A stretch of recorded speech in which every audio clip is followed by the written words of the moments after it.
if isa ka sa mga nagpa-follow sa Canada, malamang nabalitaan mo na maraming napauwi ng mga international students. And I just want to give you top reasons why international students fail to get their permanent residency here in Canada. So una sa lahat, they have the wrong study program. So maraming pumupunta dito sa Canada with expecting na pagpunta nila dito may mga pathway, or hindi nila minsan pinaplano yung mangyayari sa kanila pagpunta nila dito sa Canada. They don't consider that the program na kukunin nila takes a very important role dun sa magiging success nila dito.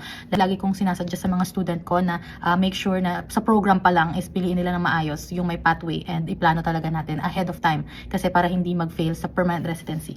Pero again, hindi ko naman makokontrol kung paano sila mag-decide, so nasa sa kanila pa rin talaga yung decisions. And number 2 is they don't get enough Canadian work experience. Yung iba sa kanila nagwo-work ng cashier, server, factory worker, retailer, Uber driver. So hindi siya nakakatulong sa skilled Canadian work experience. Kaya lagi ko rin talaga sinasabi sa mga students is habang nag-aaral pa lang sila, kumuha na sila ng maraming connections sa school pa lang, sumali sila sa mga programs para at least may makilala sila doon ng mga network nila. So number 3 is they have low English scores. So sa IELTS and sa CELPIP, minsan pinapasa nila yung IELTS and CELPIP nila kahit hindi naman enough yung IELTS and CELPIP nila. So number 4 is low CRS score. So maraming factors to, like yung age ninyo, yung Canadian working experience nga, yung language score, yung PNP nomination, yung mga spouses points. So isa sa mga nakaka-affect sa CRS score. So para pataasin ng CRS points, maraming factors. And pwede kayong kumausap ng mga RCIC or kumausap ng mga agency para tulungan kayo to figure out paano mapataas yung CRS score niyo based sa situation niyo.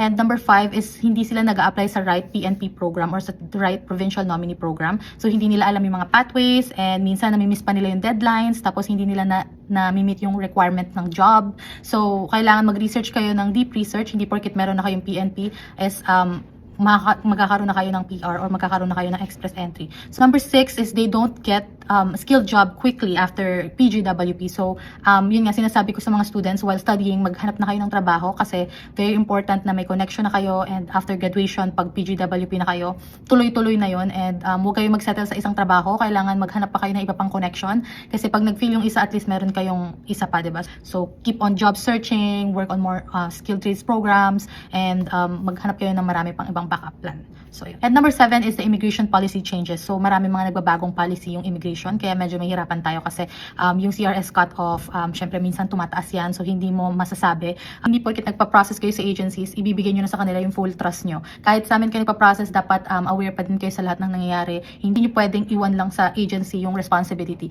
Kasi minsan, tatry lang nila kayong ipasok dun sa system, and then alam nilang hindi kayo mapi-PR, pero papasok ka nila sa system. Kaya dapat aware kayo sa nangyayari every step of the way. Kailangan inaalam nyo talaga siya kasi mahirap maubusan ng oras dito. Huwag magpabaya kasi hindi naman maliit yung pera na nire-risk natin dito, diba? So ayun lang guys, thank you so much for watching.